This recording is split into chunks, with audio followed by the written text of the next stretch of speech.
Hey, good morning to those of you out there in the West Coast. Good afternoon to those of you here on the East Coast. Appreciate everybody signing into the chat, saying hi to each other, etc. We're going to get started today's training about how to build a strong pipeline, right? A $2 billion pipeline. And don't worry, I'm going to have smaller size pipelines to show as an example as well. Okay, let's get started in the official training. One of the reasons I wanted to do this training is because I run into people who are missing the revenue goal, frankly, right? They set a revenue goal and they miss it. I've talked to people who are like, hey, next year, you can use this as an example. In 2024, we're going to get this done. Next thing you know, it's April, May, and June. And they're like, what is going on with my plans, right? Have you ever felt that way where you set the goals and you're not hitting it, or your company's not hitting the revenue goals you want? Reactive and proactiveness is something that you really want to make a choice and choose proactiveness around your business development and sales activities, right? Business development and capture shouldn't just be, I hear about an opportunity, I write a proposal. There's this whole activity in the middle of understanding the customer and in shaping opportunities, et cetera. You can't do that without a really robust and strong pipeline. And when you have that, you'll start winning more, right? And so for a lot of us, we feel like we have a good company, we have a good product, the services we sell, maybe even the past performances we have are good, but we're not winning more contracts. We've won a couple, but we haven't taken it to the next level. Well, having a pipeline is one of the critical path elements to having success in the federal market. And we're going to dive down and talk about that. So today, I don't know if you're looking at my screen or whether you're just listening for the moment, but we're going to cover down on 6 main things. And I am going to move at a fire hose pace because this is a 30-minute training. I try to put a lot in so you have something really tactical moving forward. But I want to talk about the why and the what of a pipeline, why you should have it, and what really are we talking about that pipeline, what's it look like? I want to make sure before I dive into showing you pipeline and some numbers I want you to consider using for your own company, I want you to understand how I look at the federal sales life cycle, right? It's pretty standard, right? But I might use a little different words, a little shape. So I want to make sure we're looking at that. And then in the end, I'm going to give you, there's 2 slides I want to give you, and I'm hoping I'm going to have enough time to talk about it, but either way, you can take a snapshot of the screen. One is, what's the next steps? How can you take the training you're going to get today and move it into your company? And the second thing is, where can you find opportunities to begin to put into your federal, your sales pipeline? I get people ask me this all the time. Where can I find opportunities? And they're all over, but it'll be really clear as you go forward. And I'll do all sorts of new training, and I've done lots of past training on how you find those opportunities. If you don't know who I am, my name is Neil McDonald. I'm the president of the GovCon Chamber of Commerce, and I want to welcome you to my federal sales training where I provide tips for success in the federal market. I spent 20 years as a small business owner in the federal market, and since 2018, I've been teaching people like you that government contracting is not a secret, it's just a process. When we follow a process A to Z, we're going to have repeatable, predictable results. That's what I want for you. As we move forward, I wanted to thank our sustaining members. We're self-funded. We are not in any way affiliated with the government. And so sustaining members like Keith Swanson, longtime listener and longtime sustaining member, which we really appreciate, but we appreciate all of our sustaining members. If you see Keith in the training today, make sure you give him a thumbs up or maybe just tag him with @Keith Swanson. For the rest of us, if you haven't done this already, engage. I teach, but you're here to also network. It's a great opportunity to network with others in your industry. So put your company name in, let us know who you are, help buyers remember who you are because buyers come into my training. Help buyers remember who you are and others who are here today know who you are, and put your core competency, 2 or 3 words, not a long paragraph. If it's a long paragraph, I won't remember it. And I'm one of your biggest fans. And so if I don't take the time to remember it, it's because it's too hard. Well, there's a good chance that other people won't. But if you just make it easy for me, like workforce development or things like that, right? Makes it really easy for me to begin to remember who you are and go, oh, Keith, this, boom, right? And then I already mentioned engaging in the community. Reach out, right? Don't just spam people, but if you see a natural connection, build a natural relationship. That's a really important value of this whole environment. And right now, we're going to have easily over 100 people live today. So it's a good thing for you. By the way, if you're not live, come in, connect with people who say they're open to connection. If people are putting into the chat, I'm open to connecting, right? If you're on YouTube and you come over later, you can connect on LinkedIn. This is where we can engage. I put up some other trainings we got going on this week. We've got relationship building basically tomorrow. I call it federal sales is like fishing. You got to hook them and then reel them in and let them go and come back. Relationship building is that same thing. You can't just go for the sale can't just try to get them on the boat. You got to kind of work it. On Wednesday, we're going to be talking about the top ways to find these federal buyers that are out there. People struggle often, and maybe you struggle as well, on how do you get in the door? How do you find the doors to knock on, and then how do you knock on the door and get in? I'll cover down on that on Wednesday.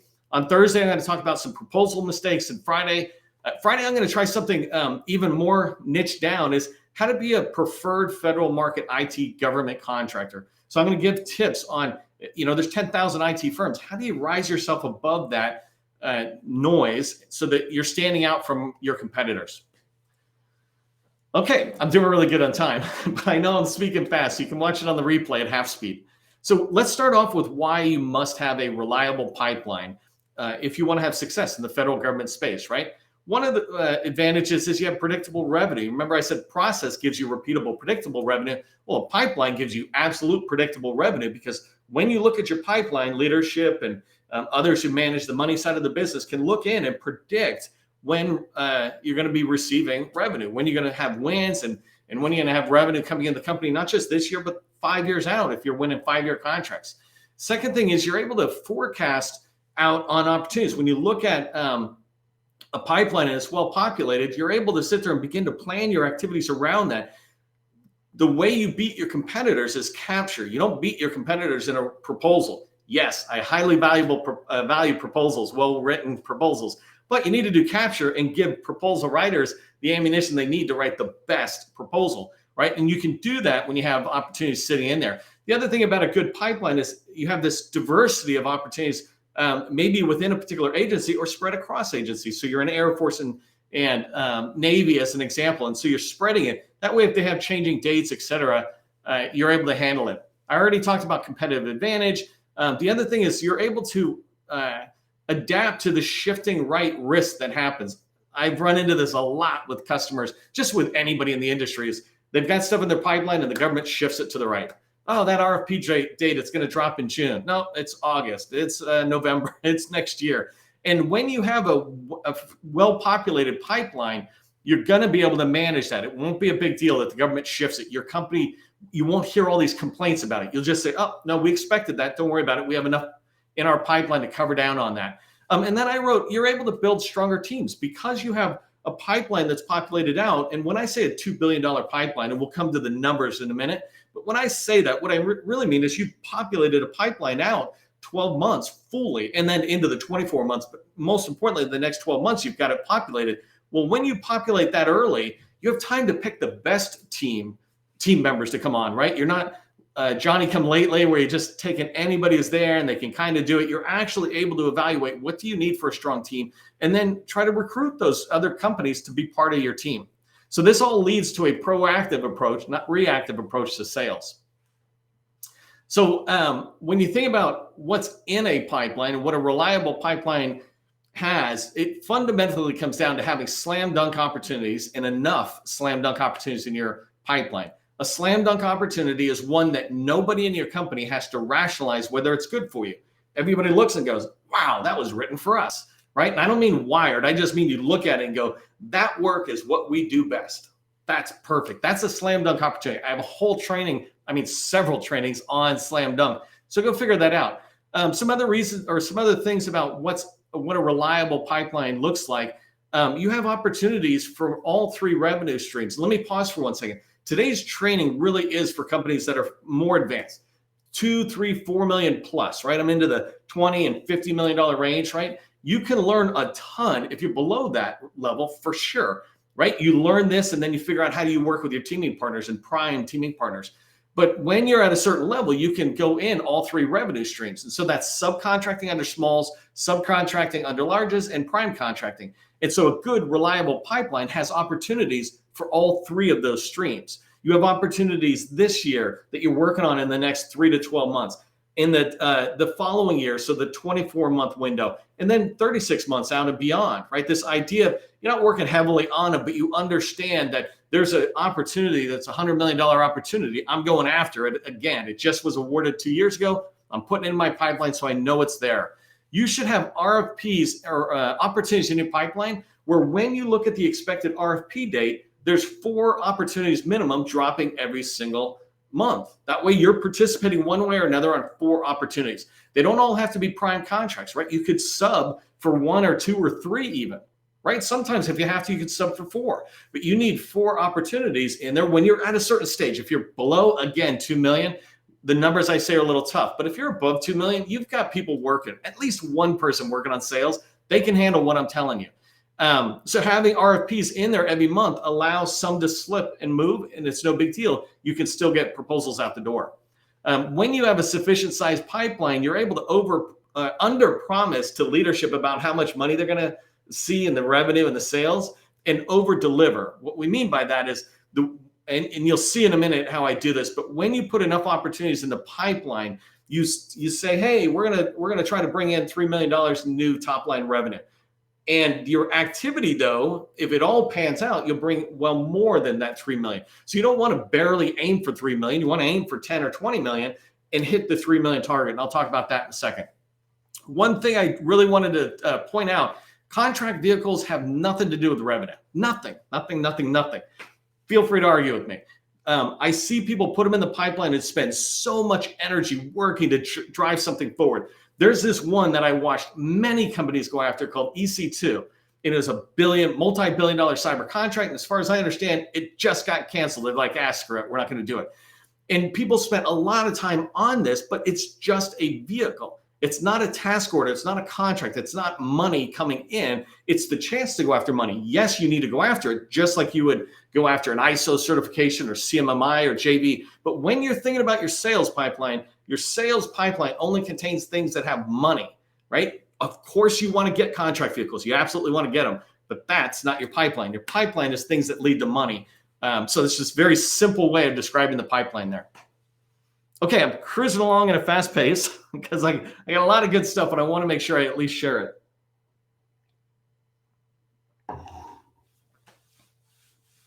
So here on this slide, what I'm trying to share in preparation of the next slide is this understanding of the 7 stages that I use for federal sales pipelines that I use, right? So these stages, when an opportunity, you find one, it comes in at stage 1, and it's an unqualified, you might call it a lead, people call it identified, whatever you want. I just call it unqualified because I haven't qualified it yet. Seemed like a good word, right? It's either unqualified or 2, it's qualified, right?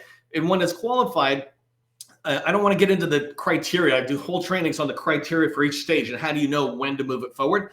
But the big thing to keep in mind is, and I know I might talk a little below where some of you are at for a second, but stage 2, when you go from qualified to pursue, when you're really starting to dive into the capture activity, right? Qualified is where you're learning about an opportunity and factual type stuff. And pursue is when you try to start shaping and having conversations. Well, so when you go from one stage to another, we call this gate review, whatever you want to call it. What I wanted you to pay attention to, though, is 1 out of every 2 opportunities that are in the qualified stage move forward to pursue. So if you had 2 opportunities, only 1's moving forward. If you have 10 opportunities that are qualified opportunities, only 5 are moving forward. As you move forward, you can see, and I'm going to use this today in today's training, same thing. If you have opportunities to pursue, 4 out of 5 of them move to bid because it's really hard to go from qualified to pursue. But once you start getting into capture, it should be much easier to go from pursue to bid. You tend to abandon opportunities less because you've already researched the facts. You know you want it. Now you're trying to shape it. And so what I say is if you have 10 opportunities, 8 out of the 10 opportunities that are in the pursue stage move forward to the bid stage. And you can see at each stage, it's the same thing. Gate 4 right here is when you've written a proposal and leadership has to decide send or don't send, right? There's that final go, no go to hitting an email or whatever, right? And that's gate 4. And what I say is when you send proposals out, 1 out of 4 of them will win. These numbers are important to understand as it relates to the pipeline and the $2 billion I talked about for today's training. Each one of them have a ratio or percentage or likelihood of succeeding in the next step. The important thing about numbers is if you don't have data, use mine. Mine are the absolute best ones until you have your own data, then use your own, right? Mine are guidelines because there is no number that anybody can give you that's factual until you start writing proposals. Where I have gate 1 where it says 1 out of 2, for me, it was like 9 out of 10 went from qualified to pursue because we were very good at looking at opportunities and finding opportunities that were in our space and we knew how to qualify them right here so that we got rid of all sorts of stuff fast that was junk, right? And so if you're not good at that, then you're at 1 at 2. So you're at a 50% ratio. I was at a 90% ratio moving forward. As you have data, you'll be able to change those numbers. So let's dive into some numbers really. And I'm just tracking on my time here. This slide, you can take a screenshot at the end.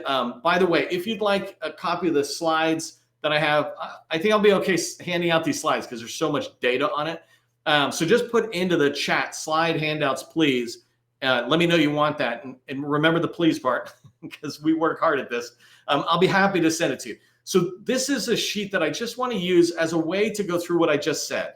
So starting in the bottom left where you see qualified value, remember 7 stages, right? So qualified, pursue, bid, proposal, sales, and revenue. But the part we're paying attention to is qualified, bid, and pursue, right? You see here's my ratio, and then you see right next to it's a percentage, right? I just said if it's 1 out of 2, it's 50%, it's 80% for 4 out of 5. So these are the same as that I just showed you on the stages moving forward. The one assumption that I want to make is today I'm talking to professional services companies. I'm talking to companies where our norm is we get a contract that has a base plus 4 years. So 5-year contracts, $5 million contract, it'll be $1 million for the first year and $1 million for each year after. Generally, that's how it works for 5-year contracts, right? One assumption that I want you to pay attention to in the yellow up here is no win, and you'll see what I mean by win in a second. No win can count for more than 25% of your revenue goal. So let me get started and be able to talk about that. So over on the far right, I'll start in example 4 and I'll work my way into the $20 billion or $2 billion pipeline. So on example 4, you see that I put $1 million as my revenue goal. That when I say no win can count for 25%, more than 25% of the revenue goal, what I'm saying is no win can count for more than 250,000 on this. The reason I do this is to be hyper conservative. If my revenue goal and really my sales goal is 5 million, I don't want to write one proposal for 5 million and hope I win it, right? Or I don't want to write 4 proposals and hope that are 5 million each and hope I win one of them. The chances of that happening are wrong. It's not likely, right? And so you want to be conservative in your planning and your forecasting out.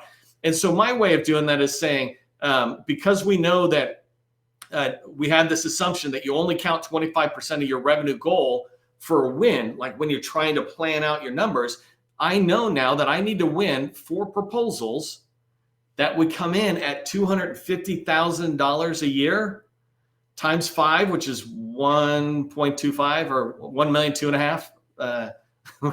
1,250,000 is 5 million, right? And so I need 4 wins. Are you following that? And so if my proposal value is 1 out of 4, I win. That means I need to submit 16 opportunities to the government in the next 12 months or, whatever period. I need to submit 16 opportunities or 16 proposals. And those 16 proposal values need to be at least $20 million.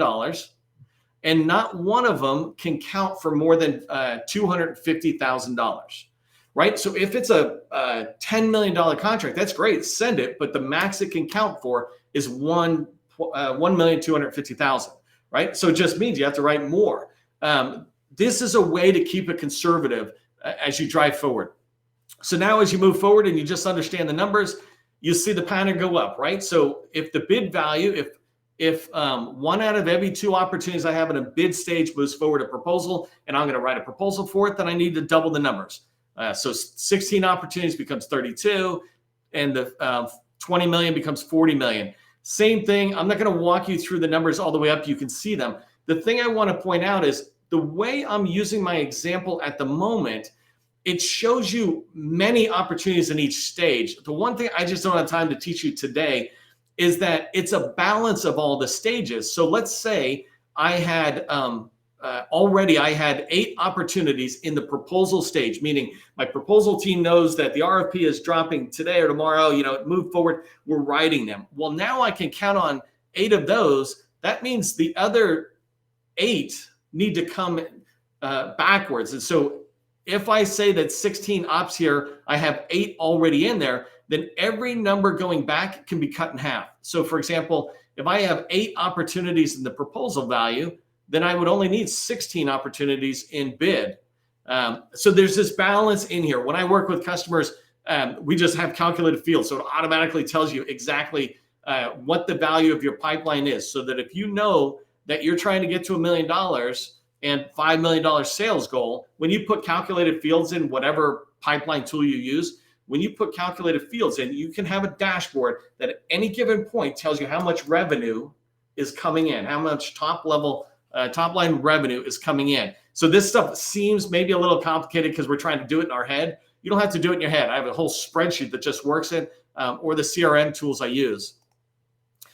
So let's just use this next example, and I'll go a little faster so I watch my time, right? So here's $5 million revenue goal. I went from 1 million to 5 million. So on the $5 million revenue goal, when I think about what is 25% of the revenue, because no sale can count for more than 25% of the win if I'm being conservative.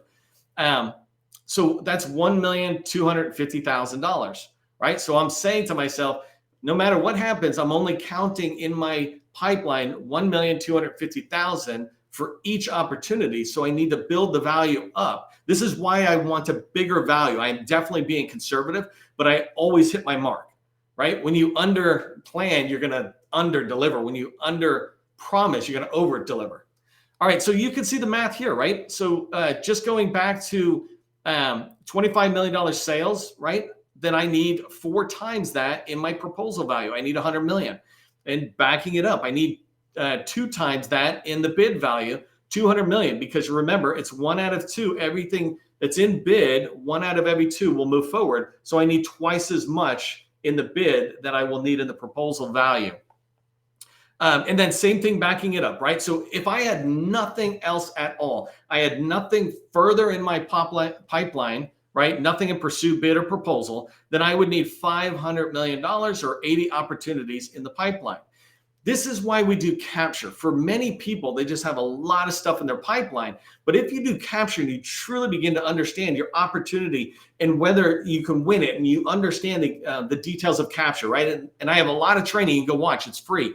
That lay out capture and how do you do capture activity. But the point is, if the more stuff you have further in the pipeline and truly you've moved it through the sales cycle, the less you need at the early stage. And so at some point, let's say if you had 32 opportunities in the bid stage, then that's all you have to juggle. And if your goal is $5 million in top line revenue, that means you've got at least 2 or 3 people in your company doing sales. If you're trying to get $5 million in top line revenue and you don't have a few people in your company, then your priorities are kind of a little staggered there. You're not giving your company the resources that are needed.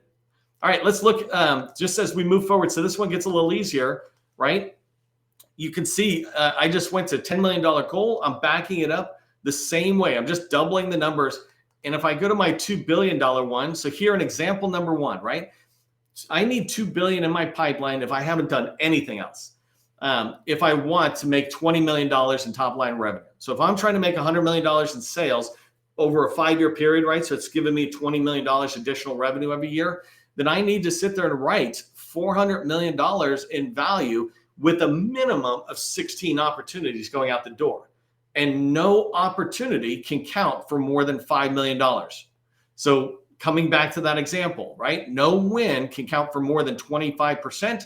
And in this case, 25% of 20 million is 5 million. So that means I need 16 proposals written at least 5 million apiece going out the door to ensure that I'm going to be able to hit my goals.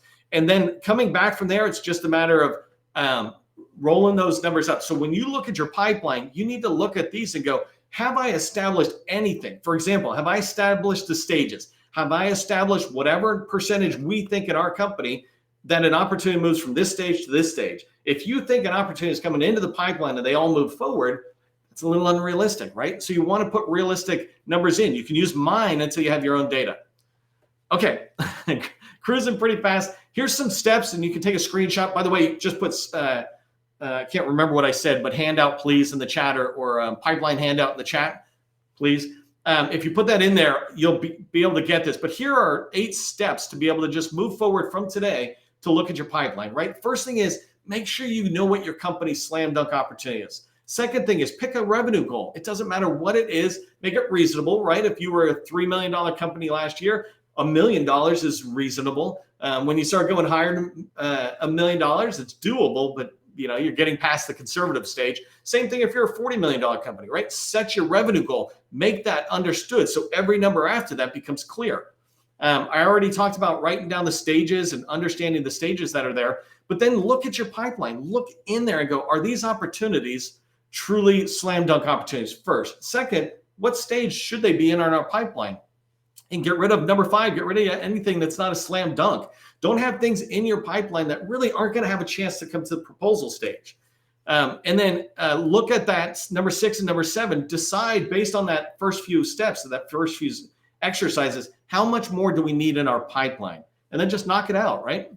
Okay, so here, I don't have time too much to talk about it, but where you can find opportunities, I try to put them in this level of progressiveness, but and you can see them all, right? Just for anybody's listen to the podcast, it's USA Spending, it's FPDS, it's Long Range Acquisition Forecast, and SAM. These ones are awesome. The next ones are Advanced Planning, Brief to Industry. Number 6 is the all-time best out of all of these 12, and that's having a conversation, getting inside the wire, inside the office, the program office, and having conversations, looking at their wall and seeing their 10-year strategy and asking them questions about it. 7, 8, 9, these are typical ones like the contracting acquisition folks, small business professionals and industry partners. Talk to them. Get on contract vehicles as even an unnamed person. One of my customers just got on a contract vehicle and they're just in the portal and they're getting the opportunities now. Now you can hear about opportunities. And then Deltec is a great place as a source, right, as a tool. And same thing with PTAX. They're awesome. I know they're called Apex now. Here's what I want you to remember from today's training. First thing is pipelines will make your revenue predictable. So if you take a few days, it doesn't have to be weeks. If you take a few days and look at your pipeline and begin to refine it, you're going to have predictable revenue for 2024. It's important to remember that sales is a numbers game. Everything is a numbers game in sales. The outreach you do, the number of phone calls you do in a day, your pipeline, the number of opportunities you have to pursue or bid. This is a numbers game and you need to know your numbers. And then the last one is, I mentioned this already, but if you'd like a copy of this deck so you can go back and watch the replay maybe and then see my numbers, just put pipeline handout, please, into the chat. If you'd like help at all with your pipeline, certainly able to help companies over 2 million, right, where you really have a progress on there. Or if you'd like to find out how we can work with you and support your success in the federal market, just go check out govconchamber.com. You can learn a lot there. Just sticking to ending on time. One of the things I want you to remember, because it's vital, government contracting, it's not a secret. It's just a process. Part of the process is showing back up. I'll see you in the next training.